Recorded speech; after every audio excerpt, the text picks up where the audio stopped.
মুসলিম হিসেবে ট্যাটু করা কি সঠিক? অপুর এই প্রশ্ন এখন সামাজিক মাধ্যমে ভাইরাল।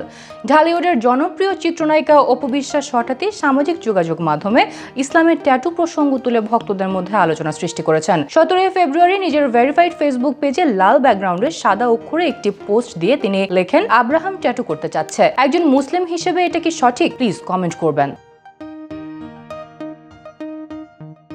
পোস্টটি প্রকাশের পরপরই মন্তব্যের ঘরে প্রতিক্রিয়ার ঢল নামে। অনেকেই মত দেন ইসলামে ট্যাটু করা নিষিদ্ধ, বিশেষ করে শিশুদের ক্ষেত্রে এমন সিদ্ধান্ত না নেওয়াই উত্তম। কেউ কেউ সরাসরি পরামর্শ দিয়ে লেখেন, বাচ্চাদের ট্যাটু না করাই ভালো। আবার কিছু মন্তব্যে ইঙ্গিতপূর্ণ সমালোচনাও দেখা যায়। এক নেটিজেন লিখেছেন, একজন মুসলিম নায়িকার হাতেই যখন ট্যাটু আছে তখন এই প্রশ্নের ভিন্ন অর্থ দাঁড়ায়।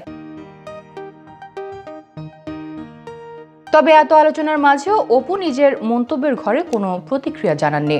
প্রশ্নটি নির্দিষ্ট কোনো ব্যক্তি বা ঘটনার উদ্দেশ্যে ছোড়া হয়েছে কিনা সেটিও স্পষ্ট করেননি তিনি। ফলে বিষয়টি নিয়ে কৌতূহল আরও বেড়েছে।